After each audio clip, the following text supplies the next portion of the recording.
Learn English with Yourinstill. How I mastered English grammar.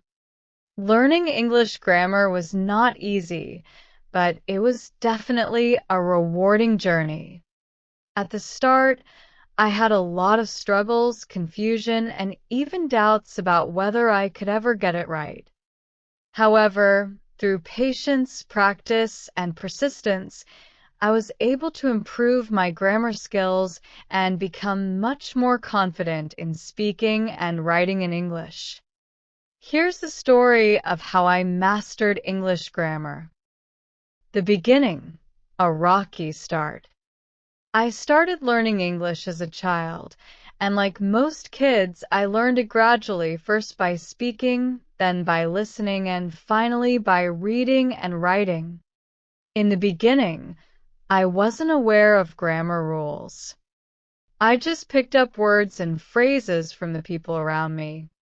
But when I began studying English more seriously, I realized that there were a lot of rules to follow, like how to form sentences, use tenses correctly, and even the difference between there, and there. I found these rules confusing and hard to remember. I remember feeling frustrated, especially when I would make mistakes. For example, I would mix up verb tenses like saying I will went instead of I will go, or she don't instead of she doesn't. These mistakes would sometimes make me feel embarrassed or unsure of myself, but I didn't give up. I knew that mastering grammar was important if I wanted to communicate well in English. Step 1. Understanding the basics.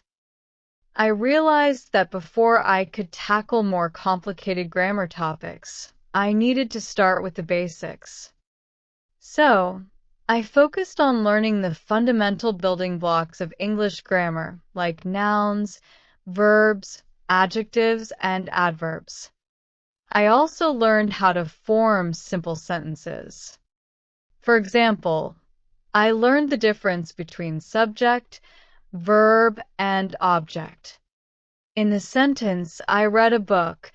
It was clear and simple. Once I understood this structure, I felt more confident about building sentences. I also started to practice using articles and prepositions. These small things seemed simple, but they were important for creating grammatically correct sentences. Step 2. Mastering verb tenses. One of the trickiest parts of English grammar for me was mastering verb tenses. English has many tenses: past, present, future, and their continuous and perfect forms. I spent a lot of time learning when and how to use each tense correctly. I started by focusing on the three main tenses: past, present, and future. For example, I would practice forming simple sentences like present tense, I eat breakfast every morning. Past tense, I ate breakfast yesterday. Future tense, I will eat breakfast tomorrow. Then I moved on to more advanced tenses like the present perfect and the past continuous.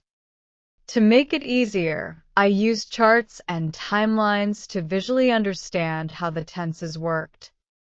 Step 3. Reading and listening. Another key part of mastering grammar was exposing myself to correct English. So I started reading books, articles, and newspapers in English.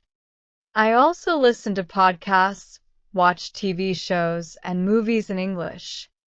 This helped me see and hear how grammar was used in real-life situations. By reading, I saw many examples of grammar rules in action. For instance, I noticed how authors used different tenses in their stories and how punctuation could change the meaning of a sentence. Listening to native speakers helped me get a feel for the rhythm and flow of the language, and I started to pick up common phrases and expressions. This made grammar feel less like a set of rules and more like a natural part of communication. Step 4. Writing and speaking practice. Once I felt more comfortable with the basics, I began to practice writing. At first, I wrote short paragraphs about my day or my hobbies. I paid close attention to grammar while writing, checking for mistakes like subject-verb agreement, punctuation, and correct word order. When I made mistakes, I would correct them and try again. Speaking was another challenge. I practiced speaking English by joining conversations with friends or online language exchange partners. I didn't worry too much about making mistakes. I just wanted to get my message across. Over time, I became more confident and I started using more complex sentences. Step 5. Getting feedback. One of the most important things I did was ask for feedback. I knew I couldn't improve my grammar without understanding where I was making mistakes. I asked teachers, friends, or even online communities to correct my writing and speaking. They would point out errors and explain why something sounded wrong. Sometimes I would make the same mistake several times before finally understanding it, but each correction helped me improve. Step 6. The power of practice. The more I practiced, the better I became. I made sure to practice English every day, even if it was just for a short time. Consistency was key. Whether it was reading a book, writing in a journal, or speaking with a friend, I made grammar practice a part of my daily routine. Little by little, I noticed that I was making fewer mistakes, and I felt more comfortable using English in both formal and informal situations. Step 7. Embracing mistakes. One of the most important lessons I learned was to embrace my mistakes. At first, I was afraid of making errors because I didn't want to sound unprofessional or uneducated. But I soon realized that making mistakes was a natural part of learning. Each mistake was a chance to learn and improve. For example, I might have said, "I have seen her yesterday," instead of "I saw her yesterday," but once I understood why, I was able to correct myself and avoid making the same mistake again. Over time, I learned to stop fearing mistakes and to see them as valuable opportunities for growth.